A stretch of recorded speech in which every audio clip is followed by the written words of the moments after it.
ഇന്ന് ഡേ 6 ആണ്. Vision V F A ബേക്കോ LDCയുടെ ഫസ്റ്റ് റിവിഷനിലെ ഡേ 6 ആണ്.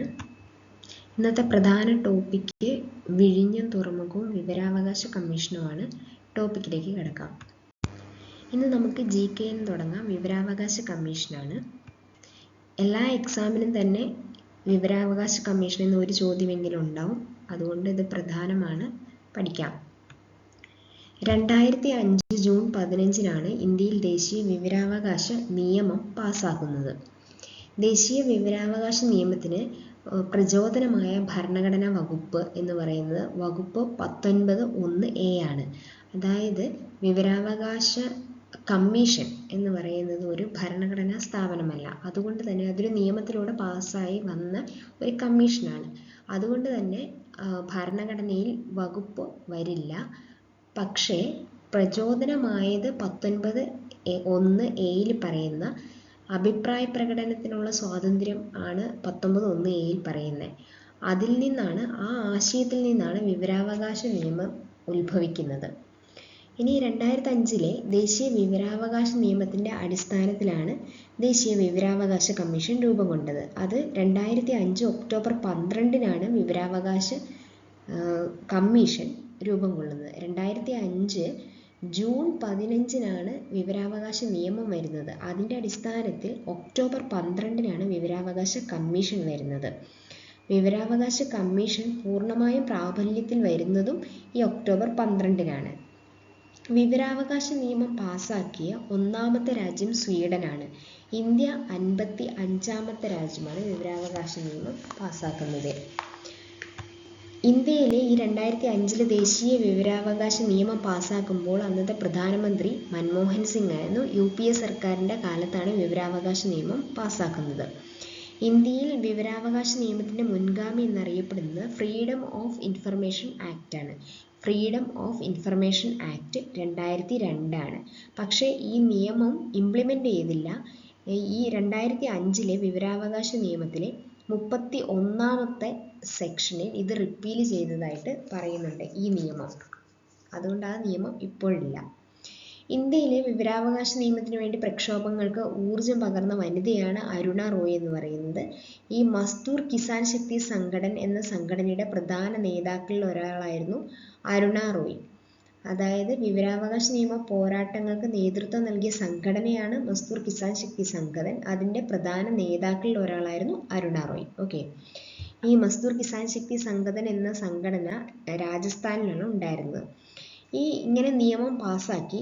ഈ നിയമം, ഇങ്ങനെയൊരു കമ്മീഷൻ വരുന്നതിന് മുമ്പ് തന്നെ, അല്ലെങ്കിൽ ഇങ്ങനെയൊരു വിവരാവകാശ നിയമം ഇന്ത്യയിൽ പാസ്സാകുന്നതിന് മുമ്പ് തന്നെ ഇന്ത്യയിൽ വിവരാവകാശ നിയമം നടപ്പിലായ സംസ്ഥാനമാണ് തമിഴ്നാട് എന്ന് പറയുന്നത്. ഇനി വിവരാവകാശ കമ്മീഷൻ്റെ ആസ്ഥാനം CIC ഭവൻ ന്യൂഡൽഹിയാണ്. മുൻപ് ആഗസ്റ്റ് ക്രാന്തി ഭവൻ ആയിരുന്നു. ഇപ്പോൾ CIC ഭവൻ ന്യൂഡൽഹിയാണ്. ഇനി 2005-ല് വിവരാവകാശ നിയമം പ്രാബല്യത്തിൽ വരുമ്പോൾ അതിന് 31 സെക്ഷനുകൾ ഉണ്ടായിരുന്നു, അഥവാ ഭാഗങ്ങൾ ഉണ്ടായിരുന്നു. 6 അധ്യായങ്ങളുണ്ട്, 2 ഷെഡ്യൂളുണ്ട്. 31(6)(2) 31 സെഷൻ, 6 അധ്യായം, 2 ഷെഡ്യൂള്. ഈ 31-ാമത്തെ സെഷനിലാണ് freedom of information act 2002 repeal ചെയ്തതായിട്ട് പറയുന്നത്. ഓക്കെ, ഇനി വിവരാവകാശ നിയമത്തിൽ 12 മുതൽ 14 വരെ കേന്ദ്ര വിവരാവകാശ കമ്മീഷനെ പറ്റിയും 15 മുതൽ 17 വരെ സംസ്ഥാന വിവരാവകാശ കമ്മീഷനെ പറ്റിയാണ് പറയുന്നത്. മൊത്തം 31 സെഷൻ ഉണ്ടെന്ന് പറഞ്ഞു. 31-ാമത്തെ സെഷനിലാണ് freedom of information act 2002 repeal ചെയ്തതായി പറയുന്നത്. അതിൻ്റെ 12 മുതൽ 14 വരെയുള്ള സെഷനിലാണ് കേന്ദ്ര വിവരാവകാശ കമ്മീഷനെ പറ്റി പറയുന്നത്. 14 കഴിഞ്ഞ് 15 മുതൽ 17 വരെയുള്ള സെഷനിൽ പറയുന്നതാണ് സംസ്ഥാന വിവരാവകാശ കമ്മീഷനെ പറ്റി. ഇനി ഈ കേന്ദ്ര വിവരാവകാശ കമ്മീഷനിലേക്ക് വരുമ്പോൾ അതിലെ അംഗങ്ങൾ എന്ന് പറയുന്നത് ഒരു മുഖ്യ വിവരാവകാശ കമ്മീഷണറും 10 കമ്മീഷണറും, വിവരാവകാശ കമ്മീഷണറും ആകാം, 10 വരെ ആകാം എന്നാണ് പറയുന്നത്. മൊത്തം 11. ഇത് വിവരാവകാശ കമ്മീഷൻ ഏത് ഡിപ്പാർട്ട്മെൻറ്റിന് കീഴിലാണ് വരുന്നതെന്ന് ചോദിച്ചു കഴിഞ്ഞാൽ department of personal and training മന്ത്രാലയത്തിന് കീഴിലാണ് വരുന്നത്. ഇനി ദേശീയ മുഖ്യ വിവരാവകാശ കമ്മീഷണറെയും മറ്റ് കമ്മീഷണർമാരെയൊക്കെ തിരഞ്ഞെടുക്കുന്നത് ഒരു സമിതിയാണ്. ആ സമിതി 3 അംഗങ്ങൾ അടങ്ങിയ സമിതിയാണ്. അതിൻ്റെ ചെയർമാൻ എന്ന് പറയുന്നത് അധ്യക്ഷൻ എന്ന് പറയുന്നത് പ്രധാനമന്ത്രിയാണ്. പിന്നീട് പ്രധാനമന്ത്രി നിർദ്ദേശിക്കുന്ന ഒരു കേന്ദ്ര ക്യാബിനറ്റ് മന്ത്രിയും പിന്നെ ലോക്സഭയുടെ പ്രതിപക്ഷ നേതാവും ഉണ്ടാവും. അഥവാ ലോക്സഭാ പ്രതിപക്ഷ നേതാവ് എന്ന് പറയുന്ന ഒരു വ്യക്തി ഇല്ല എങ്കിൽ പ്രതിപക്ഷത്തുള്ള ഏറ്റവും വലിയ കക്ഷി ഏതാണോ ആ കക്ഷിയുടെ നേതാവ് അതിന് 3ാമത്തെ അംഗമായിട്ട് വരും. ഇനി MP-ക്കും MLA-ക്കും ഒന്നും മുഖ്യ വിവരാവകാശ കമ്മീഷണറോ അല്ലാണ്ട് വിവരാവകാശ കമ്മീഷണറോ ഒന്നും ആവാൻ പറ്റത്തില്ല. നിയമം, ശാസ്ത്രം, സാമൂഹ്യ സേവനം, ജേർണലിസം എന്നീ രംഗങ്ങളിലോ ഭരണരംഗങ്ങളിലോ നല്ല പ്രാഗൽഭ്യം തെളിയിച്ചവരായിരിക്കും ഇവിടെ ഉണ്ടാവുക. ഭരണരംഗങ്ങളിലും ഉള്ളവരുമാകാം. ഓക്കെ, നിയമം, ശാസ്ത്ര, സാമൂഹ്യ സേവനം, ജേർണലിസം എന്നീ രംഗങ്ങളിലും അല്ലെങ്കിൽ ഭരണരംഗങ്ങളിലും നല്ല പ്രാഗൽഭ്യം തെളിയിച്ചവരായിരിക്കും ഇതിലേക്ക് വരിക. ഇനി കേന്ദ്ര മുഖ്യ വിവരാവകാശ കമ്മീഷണറെയും മറ്റ് കമ്മീഷണർമാരെയും നിയമിക്കുന്നത് പ്രസിഡൻ്റാണ്. അതുപോലെ തന്നെ അവർ സത്യപ്രതിജ്ഞ ചെയ്യുന്നതും ആരാണ് നിയമിക്കുന്നത് അവരുടെ മുന്നിലാണ് സത്യപ്രതിജ്ഞ ചെയ്യുന്നത്. അപ്പോൾ രാഷ്ട്രപതിയാണ് നിയമിക്കുന്നത്, രാഷ്ട്രപതിയുടെ മുന്നിൽ തന്നെയാണ് സത്യപ്രതിജ്ഞ ചെയ്യുന്നത്. ഇനി അവരുടെ കാലാവധി എന്ന് പറയുന്നത് 3 വർഷം അല്ലെങ്കിൽ 65 വയസ്സ്, ഏതാണോ ആദ്യം അത്. ഈ മുഖ്യ വിവരാവകാശ കമ്മീഷനും മറ്റ് കമ്മീഷന്മാരും വീണ്ടും അതേ സ്ഥാനത്ത് തന്നെ, ഇപ്പോൾ ചീഫ് ഇൻഫർമേഷൻ ഓഫീസറായിട്ട് ആരാണോ വരുന്നത് അവരുടെ കാലാവധി കഴിഞ്ഞു കഴിഞ്ഞാൽ പിന്നീട് വീണ്ടും ചീഫ് ഇൻഫർമേഷൻ ഓഫീസറായിട്ട് വരാൻ പറ്റത്തില്ല. അതുപോലെ തന്നെ ഇൻഫർമേഷൻ ഓഫീസർ മറ്റ് അംഗങ്ങളുണ്ടല്ലോ, ഇൻഫർമേഷൻ ഓഫീസേഴ്സ് ആയിട്ടുള്ളവരുണ്ടല്ലോ, അവർക്ക് അവരുടെ കാലാവധി കഴിഞ്ഞാൽ പിന്നീട് വീണ്ടും ഈ ഇൻഫർമേഷൻ ഓഫീസറായിട്ട് വരാൻ പറ്റില്ല. പക്ഷേ അവർക്ക് അംഗങ്ങൾക്ക്, അതായത് ഇൻഫർമേഷൻ ഓഫീസർമാർക്ക് ചീഫ് ഇൻഫർമേഷൻ ഓഫീസറായിട്ട് വരാൻ പറ്റും. അതുപോലെ തന്നെ ഇവരുടെ കാലാവധി കഴിഞ്ഞു കഴിഞ്ഞാൽ അവർക്ക് സെൻട്രൽ ഗവൺമെൻറ്റിലോ സ്റ്റേറ്റ് ഗവൺമെൻറ്റിലോ മറ്റ് പദവികളിലൊക്കെ വഹിക്കുന്നതിന് കുഴപ്പമില്ല. അതുപോലെ തന്നെ chief information commissioner chief election കമ്മീഷണറിന് തുല്യമായിരുന്നു. പക്ഷേ ഇപ്പോഴങ്ങനെയല്ല. ഇപ്പോൾ കേന്ദ്ര ക്യാബിനറ്റ് സെക്രട്ടറിയുടെ ശമ്പളമാണ് കിട്ടുന്നത്. അപ്പോൾ അതിന് തുല്യമാണ്, കേന്ദ്ര ക്യാബിനറ്റ് സെക്രട്ടറിയുടെ പദവിക്ക് തുല്യമാണ്. ഈ കേന്ദ്ര വിവരാവകാശ കമ്മീഷൻ എന്ന് പറയുന്നത് ഒരു സ്വതന്ത്ര ചുമതലയുള്ള ഒരു സ്റ്റാറ്റ്യൂട്ടറി ബോഡിയാണ്. നേരത്തെ പറഞ്ഞിരുന്നു, കോൺസ്റ്റിറ്റ്യൂഷൻ വഴി വന്നതല്ലാത്തത് കൊണ്ട് സ്റ്റാറ്റ്യൂട്ടറി ബോഡിയാണ്.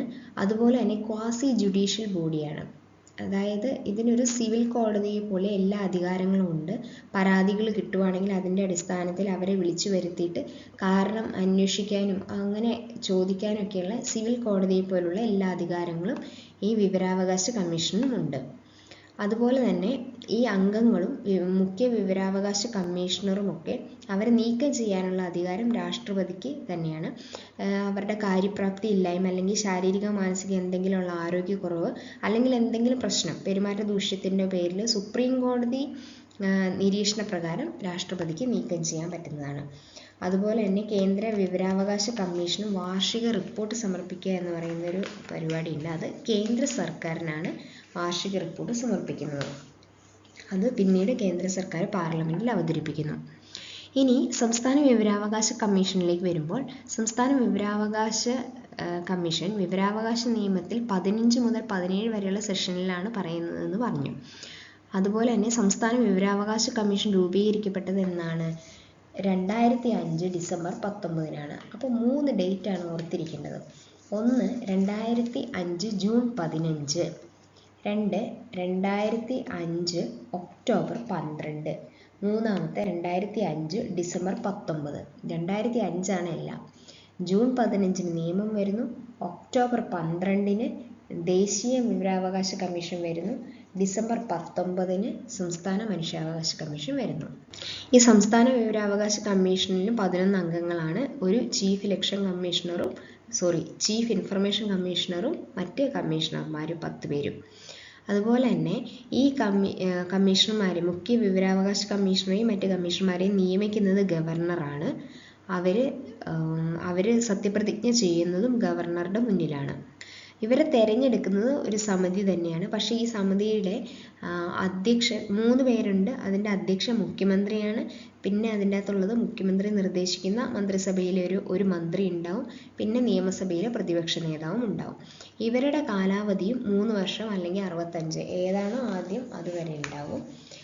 അതുപോലെ തന്നെ ഇവരെ നീക്കം ചെയ്യാനുള്ള അധികാരം ഗവർണർക്കാണ്. സത്യപ്രതിജ്ഞ ചെയ്യുന്നത് ഗവർണർക്ക് മുമ്പിലാണ്. ഈ കമ്മീഷൻ വാർഷിക റിപ്പോർട്ട് സമർപ്പിക്കുന്നത് സ്റ്റേറ്റ് ഗവൺമെൻറ്റിനാണ്. സ്റ്റേറ്റ് ഗവൺമെൻറ് അത് അസംബ്ലിയിൽ അവതരിപ്പിക്കും. ഈ പബ്ലിക് അതോറിറ്റിക്ക് എന്തെങ്കിലും പ്രശ്നം വന്ന് അവരുടെ കയ്യിൽ നിന്നുള്ള വിവരങ്ങൾ ശേഖരിക്കാനാണ് നമ്മൾ വിവരാവകാശ നിയമം ഉപയോഗിക്കുന്നത്. പബ്ലിക് അതോറിറ്റി, ഈ പബ്ലിക് അതോറിറ്റി എന്ന് പറഞ്ഞു കഴിഞ്ഞാൽ ഭരണഘടനാ പ്രകാരം പാർലമെൻറ്റ് നിയമപ്രകാരവും രൂപീകരിക്കപ്പെട്ട എല്ലാ അധികാര സ്ഥാപനങ്ങളും വരും. സംസ്ഥാന നിയമസഭയുടെ നിയമപ്രകാരം രൂപീകരിക്കപ്പെട്ട എല്ലാ സ്ഥാപനങ്ങളും വരും. പിന്നെ ഗവൺമെൻറ്റിൻ്റെ അധികാര പരിധിയിൽ വരുന്ന എല്ലാ സ്ഥാപനങ്ങൾ, ഗവൺമെൻറ്റിൻ്റെ സാമ്പത്തിക സഹായം കൈപ്പറ്റുന്ന സ്ഥാപനങ്ങൾ, ഗവൺമെൻറ്റിൻ്റെ ഫണ്ട് ലഭ്യമാക്കുന്ന NGOs, ഇതെല്ലാം വരും. അതായത് ഈ വിവരാവകാശ നിയമം സെക്ഷൻ 2H പബ്ലിക് അതോറിറ്റി, ഏതൊക്കെയാണ് പബ്ലിക് അതോറിറ്റി എന്ന് പറയുന്നത്. ഓക്കെ, അപ്പം വിവരാവകാശ നിയമപ്രകാരം ഡിജിറ്റൽ രൂപത്തിലുള്ള ഡേറ്റ, സർക്കാർ ഓഫീസിലെ log book, CD, floppy disk പകർപ്പ്, ഇതിൻ്റെയൊക്കെ കോപ്പി കൊടുക്കാം. എന്നാൽ രാജ്യരക്ഷ അല്ലെങ്കിൽ അഖണ്ഡത, രാജ്യത്തിൻ്റെ സെക്യൂരിറ്റി, ഇൻ്റലിജൻസ് അങ്ങനെയുള്ള കാര്യങ്ങളുടെ ഒന്നും ഡേറ്റാസ് കൊടുക്കാൻ പാടില്ല. ഏതിൻ്റെയൊക്കെയാണ് ഡേറ്റാസ് കൊടുക്കാൻ പറ്റില്ലാത്തത് എന്ന് പറയുന്നത് സെഷൻ 8(1) പറയുന്നത്. അതിൻ്റെ ഈ സെഷൻ 2 ഇൻ്റലിജൻസ് സെക്യൂരിറ്റി ഏജൻസികൾ ഏതൊക്കെയാണെന്ന് പറയുന്നത് 2 ഒഴിവാക്കപ്പെട്ട വിവരങ്ങൾ എന്തൊക്കെയാണ് എന്ന് പറയുന്നതാണ് 8(1). അപ്പം ഇതിൽ ഏതൊക്കെ ഏജൻസികളിൽ നിന്നുള്ള വിവരങ്ങളാണ് നമുക്ക് ലഭ്യമാകാത്തത്? NIA, അതുപോലെ തന്നെ എൻഫോഴ്സ്മെൻറ്റ്, അതിൽ നിന്നുള്ള വിവരങ്ങളൊന്നും നമുക്ക് കിട്ടത്തില്ല. അപ്പോൾ അവർ കുറച്ച് 25ഓളം ഉണ്ട്. അത് ഏതൊക്കെയാണെന്ന് ഞാൻ ഷോർട്ട് വീഡിയോയിൽ ഇട്ടിട്ടുണ്ട്. ഇനി 2005 വിവരാവകാശ നിയമപ്രകാരം വിവരാവകാശ കമ്മീഷനെയും പൗരനെയും തമ്മിൽ ബന്ധിപ്പിക്കുന്ന ഒരു പ്രധാന ഉദ്യോഗസ്ഥനാണ് പബ്ലിക് ഇൻഫർമേഷൻ ഓഫീസർ എന്ന് പറയുന്നത്. അങ്ങനെ പബ്ലിക് ഇൻഫർമേഷൻ ഓഫീസർ എന്ന് പറഞ്ഞ് എവിടെ ഒരു പോസ്റ്റ് ഒന്നുമില്ല. പക്ഷേ ഏത് ഓഫീസിലെ ഹെഡാണ് പബ്ലിക് ഇൻഫർമേഷൻ ഓഫീസറായിട്ട് വരുന്നത്. ഇനി അദ്ദേഹം ഇല്ല എങ്കിൽ അദ്ദേഹത്തിൻ്റെ അഭാവത്തിലാണ് അസിസ്റ്റൻറ്റ് പബ്ലിക് ഇൻഫർമേഷൻ ഓഫീസർ എന്ന് പറയുന്ന ഒരു ചുമതല വഹിക്കുന്ന ഒരു ഉദ്യോഗസ്ഥൻ വരുന്നത്. അതുപോലെ തന്നെ വിവരാവകാശ നിയമപ്രകാരം അപേക്ഷാ ഫീസ് 10 രൂപയാണ്. BPL വിഭാഗത്തിൽ പെടുന്ന, അത് പട്ടികജാതി പട്ടികവർഗം അങ്ങനെ തരംതിരിവില്ല. പെണ്ണുങ്ങൾ, വിധവകൾ അങ്ങനെ തരംതിരിവില്ല. വിമുക്ത ഭടന്മാർക്കില്ല. സീനിയർ സിറ്റിസൺ ഒരു തരംതിരിവും ഇല്ല. ഒരേ ഒരു തരംതിരിവ് മാത്രമേ ഉള്ളൂ. BPL വിഭാഗത്തിൽ പെട്ടവർക്ക് പൈസ കൊടുക്കണ്ട, 10 രൂപ അടയ്ക്കണ്ട, ഫ്രീ ആണ്. ഇനി ഈ പബ്ലിക് ഇൻഫർമേഷൻ ഓഫീസർക്ക് നമ്മൾ അപേക്ഷ നൽകിയാൽ 30 ദിവസത്തിനുള്ളിലാണ് സാധാരണ മറുപടി നൽകേണ്ടത്. ഇനി അത് പബ്ലിക് ഇൻഫർമേഷൻ ഓഫീസർ ഇല്ല എങ്കിൽ നമ്മൾ അസിസ്റ്റൻറ്റ് പബ്ലിക് ഇൻഫർമേഷൻ ഓഫീസർക്കാണ് കൊടുക്കുന്നത്. അങ്ങനെയാണെങ്കിൽ നമുക്ക് 35 ദിവസത്തിനുള്ളിലാണ് അതിൻ്റെ ഡേറ്റാസ് തരേണ്ടത്.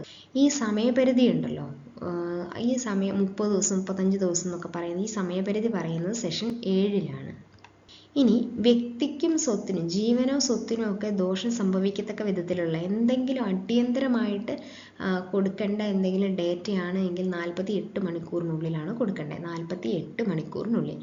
ഇനി ഈ ഇങ്ങനത്തെ വിവരാവകാശ നിയമപ്രകാരം മറുപടി ലഭിക്കേണ്ട ദിവസം ഉണ്ടല്ലോ, ഈ 30, 35, 20, 48 മണിക്കൂർ എന്നൊക്കെയുള്ള, അത് കൊടുക്കാതിരിക്കുകയോ അല്ലെങ്കിൽ എന്തെങ്കിലും കാരണം കൊണ്ട് ഈ ഉദ്യോഗസ്ഥൻ ഇത് ഡേറ്റ കൊടുക്കാതിരിക്കുകയാണെങ്കിൽ 250 രൂപയാണ് പിഴ. 250 മുതൽ 25,000 രൂപ വരെ, മാക്സിമം 25,000 രൂപ വരെ പിഴ വരും. ഈ പിഴയെ പറ്റി പ്രതിപാദിക്കുന്ന സെഷനാണ് സെഷൻ 20. ഇനി ഇങ്ങനെ പരാതി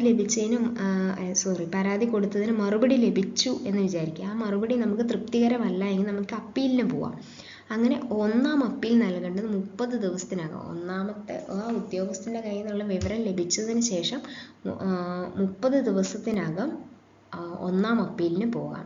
ഇത് ദ്വിതല അപ്പീൽ സംവിധാനമാണ്. 2 ടയർ ഉണ്ട്. ഒന്നാം അപ്പീലും കൊടുക്കാം, രണ്ടാം അപ്പീലും കൊടുക്കാം. ഒന്നാം അപ്പീൽ കൊടുക്കുന്നത് ഈ പബ്ലിക് ഇൻഫർമേഷൻ ഓഫീസറിൻ്റെ തൊട്ട് മുകളിൽ വരുന്ന അതിൻ്റെ മുകളിലുള്ള ഏത് ഉദ്യോഗസ്ഥന് വേണേലും കൊടുക്കാം. ഈ ഉദ്യോഗസ്ഥൻ തന്ന ഇതിൽ ഡേറ്റയിൽ കുറവുണ്ട്, അല്ലെങ്കിൽ ശരിയായിട്ടല്ല തന്നത്, അങ്ങനെ എന്തെങ്കിലും ഉണ്ടെങ്കിൽ.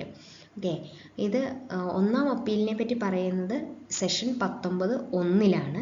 രണ്ടാം അപ്പീലിനെ പറ്റി പറയുന്നത് 19(3)ലാണ്.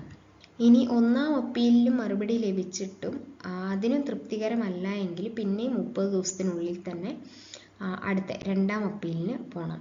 90 ദിവസത്തിനകമാണ് രണ്ടാം അപ്പീലിന് പോകേണ്ടത്. ഈ 30 ദിവസം പറഞ്ഞ എന്താണെന്ന് വെച്ച് കഴിഞ്ഞാൽ 30 ദിവസത്തിന് ഉള്ളിൽ ഒന്നാം അപ്പീൽ കൊടുത്തല്ലോ. അപ്പോൾ ആ ഒന്നാം അപ്പീൽ കൊടുത്തു കഴിയുമ്പോൾ ആ ഉദ്യോഗസ്ഥന് അതിൻ്റെ ഡേറ്റ കൊടുക്കാനുള്ള സമയമാണ് 30 ദിവസം എന്ന് പറയുന്നത്. അത് അസിസ്റ്റൻ്റ്, അതായത് ഒട്ടും ഒഴിവാക്കാൻ പറ്റാത്ത 30 മുതൽ 45 ദിവസം വരെ എടുക്കാം എന്നുണ്ട്, ഒരു റിലാക്സേഷൻ ഉണ്ട്. അത് 19(1)ലാണ് പറയുന്നത്. ഇനി രണ്ടാം അപ്പീലിന് പോകുന്നതാണ് 90 ദിവസത്തിനകം പോവാം. ഈ രണ്ടാം അപ്പീലിനെ പറ്റി പ്രതിപാദിക്കുന്നതാണ് 19(3)ല്. ഇനി രണ്ടാം അപ്പീൽ കൊടുക്കുന്നത് വിവരാവകാശ കമ്മീഷന് മുമ്പാകെയാണ് കൊടുക്കേണ്ടത്. ഇനി അതല്ല എങ്കിൽ ഹൈക്കോടതിയിലും സുപ്രീം കോടതിയിലും റിട്ട് എന്നുള്ള ഒരു ഇതുള്ളത് കൊണ്ട് അവിടെയും കൊടുക്കാവുന്നതാണ്. എന്നാൽ കീഴ്ക്കോടതിയിൽ അവർ എടുക്കത്തില്ല. എന്നാൽ ഈ വിവരാവകാശ കമ്മീഷന് രണ്ടാം അപ്പീലിലൂടെ മാത്രമല്ല അവർക്ക് കൊടുക്കാൻ പറ്റുന്നത്. അഥവാ പബ്ലിക് ഇൻഫർമേഷൻ ഓഫീസർ അപേക്ഷ സ്വീകരിക്കാതെ വരുമോ, അല്ലെങ്കിൽ കറക്റ്റ് സമയത്തിനകം തരാതെ വരുമോ, അല്ലെങ്കിൽ അപൂർണമായത് തെറ്റിദ്ധരിപ്പിക്കുന്നത് ഒക്കെ വിവരം തരുമോ, അല്ലെങ്കിൽ അമിതമായ ഫീസ് ചോദിക്കുകയോ ഒക്കെ ചെയ്യുകയാണ് എങ്കിൽ നേരിട്ട് വിവരാവകാശ കമ്മീഷണർക്ക് പരാതി കൊടുക്കാവുന്നതാണ്. ഇനി ആദ്യ ചീഫ് ഇൻഫർമേഷൻ കമ്മീഷണർ എന്ന് പറയുന്നത് സെൻട്രൽ ചീഫ് ഇൻഫർമേഷൻ കമ്മീഷണർ എന്ന് പറയുന്നത് വജാഹത്ത് ഹബീബുള്ളയാണ്. ഏറ്റവും കൂടുതൽ കാലം കേന്ദ്ര മുഖ്യ വിവരാവകാശ കമ്മീഷണർ ആയിരുന്നതും ഈ വജാഹത്ത് ഹബീബുള്ള തന്നെയാണ്. കേന്ദ്ര മുഖ്യ വിവരാവകാശ കമ്മീഷണറായ ആദ്യ വനിത ദീപക് സന്ധു ആണ്. അത് 4ാമത്തെ വ്യക്തിയാണ്. ചീഫ് ഇൻഫർമേഷൻ ഓഫീസറായ 4ാമത്തെ വ്യക്തിയാണ്. അതുപോലെ തന്നെ 2ാമത്തെ വനിത എന്ന് പറയുന്നത് സുഷമ സിംഗ് ആണ്. 5ാമത്തെ ആളാണ്. കേരളത്തിലോട്ട് വരുവാണെങ്കിൽ കേരളത്തിലെ മുഖ്യ വിവരാവകാശ കമ്മീഷണറായ ആദ്യ വ്യക്തി പാലാട്ട് മോഹൻദാസ് ആണ്. പാലാട്ട് മോഹൻദാസിന് ശേഷം സിബി മാത്യൂസ്, പിന്നീട് വിൽസൺ എം പോൾ, പിന്നീട് ഡോക്ടർ വിശ്വാസ് മേത്ത എന്നിവരൊക്കെയാണ് കേരളത്തിലെ മുഖ്യ വിവരാവകാശ കമ്മീഷണർ ആയിട്ടുള്ളത്. ഇനി ഈ കേരളത്തിൻ്റെ വിവരാവകാശ കമ്മീഷൻ്റെ ആസ്ഥാനം തിരുവനന്തപുരമാണ്. ഇപ്പോഴത്തെ കേന്ദ്ര വിവരാവകാശ കമ്മീഷണർ, കേന്ദ്ര മുഖ്യ വിവരാവകാശ കമ്മീഷണർ ഹീരാലാൽ സമരിയാണ്. 12ാമത്തെ ചീഫ് ഇൻഫർമേഷൻ ഓഫീസറാണ്. ഇപ്പോഴത്തെ Kerala chief information officer V Hari Nair. ഹീരാലാലും ഹരി നായരും. ഇത്രയാണ് വിവരാവകാശ കമ്മീഷനെ പറ്റി പറയാനുള്ളത്. ഇതിന് വിവരാവകാശ നിയമം ബാധകമല്ലാത്ത 26 സംഘടനകളും പിന്നെ വിവരാവകാശ കമ്മീഷൻ്റെ മെയിൻ പോയിന്റ്സും പ്രധാന വകുപ്പുകളും അടങ്ങിയ ഷോർട്ട് വീഡിയോ ഇട്ടിട്ടുണ്ട്. അടുത്തത് കറണ്ട് അഫേഴ്സ് ആണ്. കറണ്ട് അഫേഴ്സിൽ നമ്മൾ വിഴിഞ്ഞം ആണ് എടുത്തത്.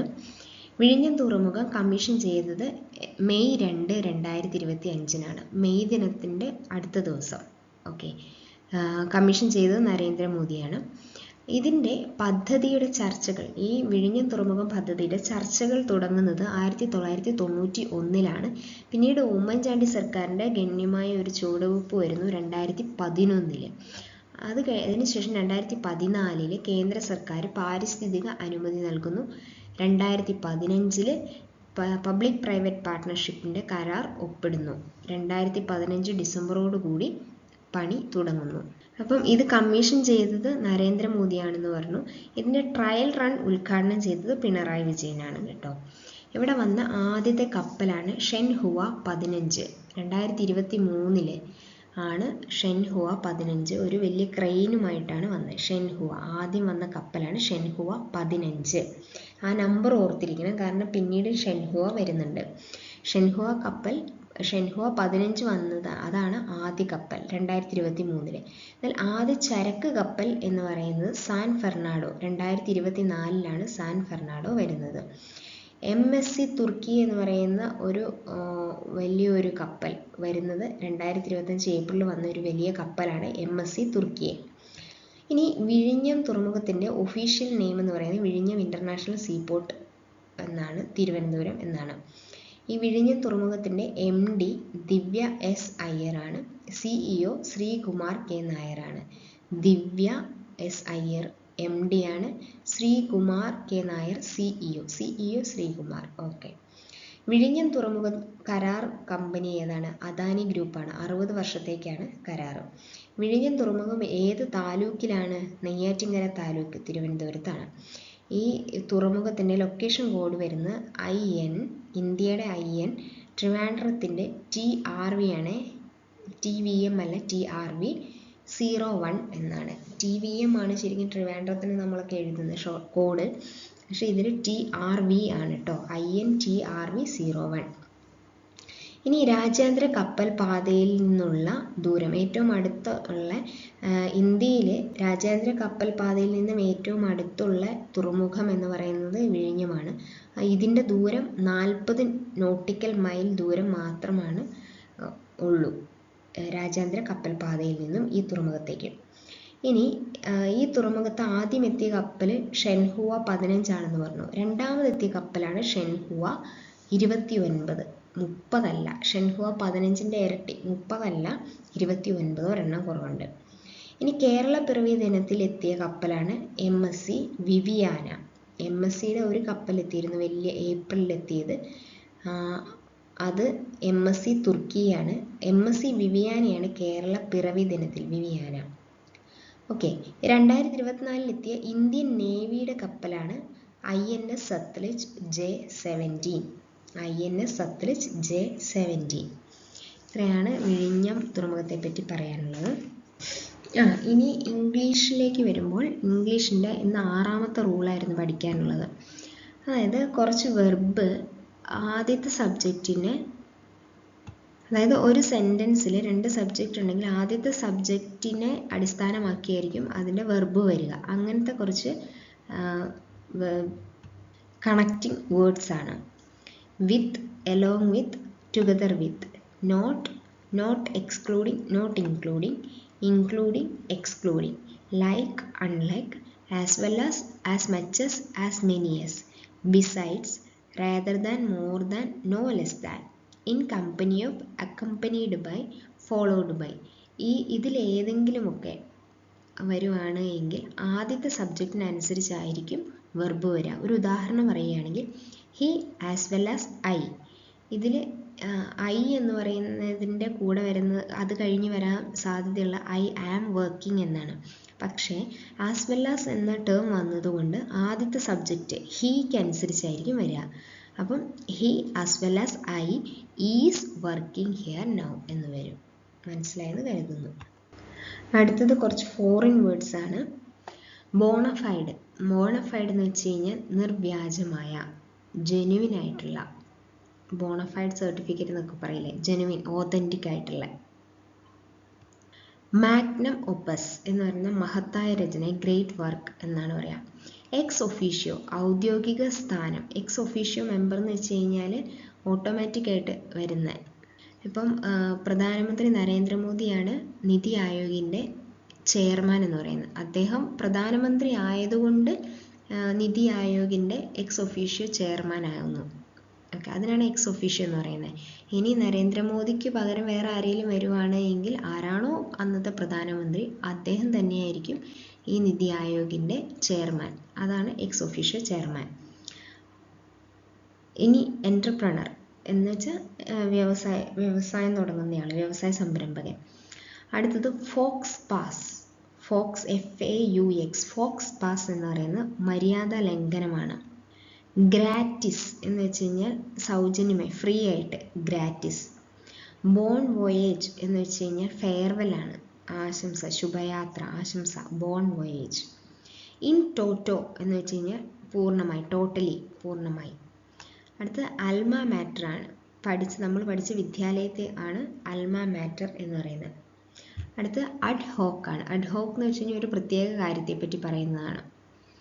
അടുത്തത് കാർട്ടെ ബ്ലാഞ്ചെ എന്ന് വെച്ച് കഴിഞ്ഞാൽ ഒപ്പ് മാത്രം ഇട്ട് ഇഷ്ടമുള്ള തുക, ഒരു പ്രവർത്തന സ്വാതന്ത്ര്യം.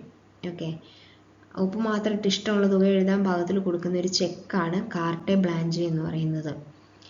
ആഡ് ഇൻഫിനിറ്റം എന്ന് വെച്ച് കഴിഞ്ഞാൽ അനന്തമായി, ഒരു അവസാനമില്ലാതെ.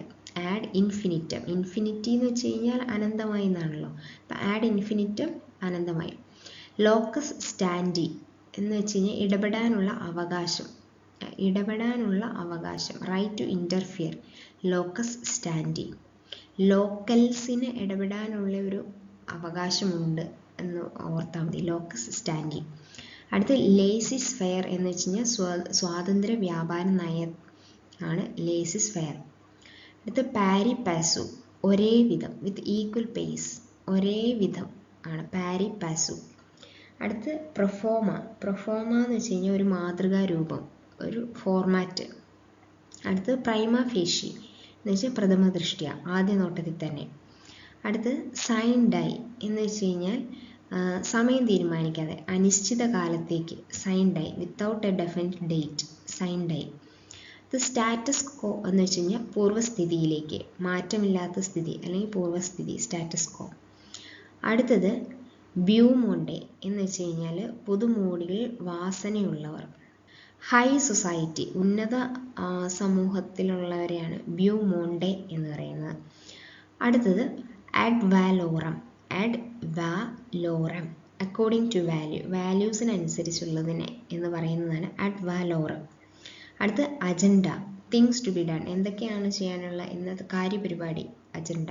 ഓക്കെ, ഇത്രയാണ് കുറച്ച് ഫോറിൻ വേർഡ്സ്. ബാക്കിയുള്ളത് നമുക്ക് അടുത്ത ക്ലാസ്സിൽ നോക്കാം. ഇന്ന് ആറാമത്തെ ദിവസത്തെ ടോപ്പിക്കായിരുന്നു കഴിഞ്ഞത്. മലയാള ഫസ്റ്റ് ബെല്ലിൻ്റെ ക്ലാസ് 6 പഠിക്കാനുണ്ടായിരുന്നത്. ഇന്ന് ഡേ 6 ആയിരുന്നു, നാളെ 7 ആണ്. നാളെ ഡേ 1ൻ്റെ സെക്കൻഡ് റിവിഷനാണ് നടക്കുന്നത്.